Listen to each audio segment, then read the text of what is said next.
আমাদের যুগ্ম মুখ্য সমন্বয়ক যুব অ্যাডভোকেট তরিকুল ইসলাম উনি বলবেন এবং এরপরে আমাদের নাসিরুদ্দিন পাটোয়ারি বলবেন এবং আমাদের আরো আমাদের জেলা কেন্দ্রীয় নেতৃবৃন্দ তারা আমাদের সাথে যুক্ত হলে তারা আমাদের সাথে কথা বলবেন। জি ধন্যবাদ। তরিকুল ভাইকে বলবো কিছু বলার জন্য। সবাইকে আসসালামু আলাইকুম। প্রিয় সাংবাদিক ভাই বোনেরা, আপনারা জানেন জাতীয় নাগরিক পার্টি এনসিপি গত 28 ফেব্রুয়ারি আত্মপ্রকাশ পরবর্তী সময়ে জাতীয় নাগরিক পার্টি এনসিপির বিভিন্ন উইংস নিয়ে কাজ করা হয়। জাতীয় নাগরিক পার্টি এনসিপির মুখ্য সমন্বয়ক নাসিরুদ্দিন পাটোয়ারির নেতৃত্বে সেই উইংস অনেকগুলো উইংস অলরেডি আত্মপ্রকাশ করেছে এবং আমরা সেই 28 ফেব্রুয়ারি পরবর্তী সময় থেকে জাতীয় নাগরিক পার্টি এনসিপি যুব উইং নিয়ে আমরা কাজ করেছি। দীর্ঘ 2.5 মাস কাজ করার পর আমরা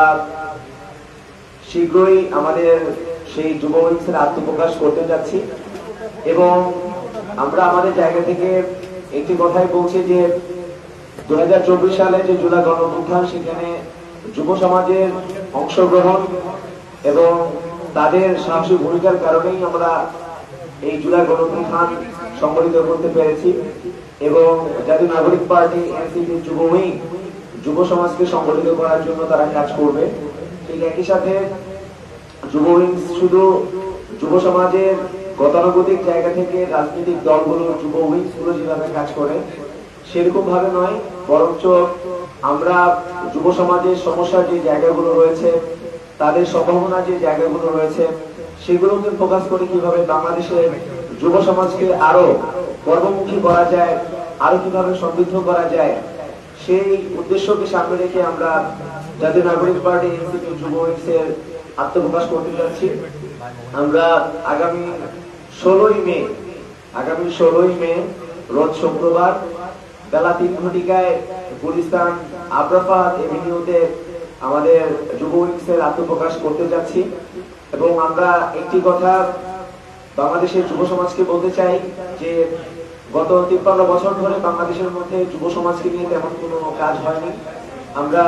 গতানুগতিক জায়গায় বাংলাদেশের যে রাজনৈতিক দলগুলো, যুব সংগঠন যারা রয়েছেন, তাদের কাছ থেকে দেখেছি যে প্রত্যেকটি রাজনৈতিক দলের যুব সংগঠন যারা আছে তারা রাজনৈতিক দলগুলোর দলীয় হাতিয়ার হিসেবে তারা কাজ করে, কিন্তু তাদের মূল যে কাজ যুব সমাজ, তাদের সমস্যাগুলো নিয়ে কাজ করা, তাদের সম্ভাবনার জায়গাগুলো নিয়ে কাজ করা, সেগুলো আসলে আমরা এই গত 53 বছরে আমরা দেখতে পাই এবং বাংলাদেশের মধ্যে যুব রাজনীতির যে বিকাশ, সেই বিকাশ কিন্তু সংগঠিত হয়নি এবং আমরা দেখেছি যে যুব সমাজকে নিয়ে যখন কোনো আলাপ হয়, সেই আলাপের মধ্যে আসলে আমাদের এই রাজনৈতিক দলগুলোর যে যুব সংগঠন বা যে যুব উইংস গুলো থাকে, তারা আসলে সেভাবে কোনো ধরনের ভূমিকা রাখতে পারেনি। সেই জায়গা থেকে আমরা এই ব্যাপারে দৃঢ় প্রতিজ্ঞ।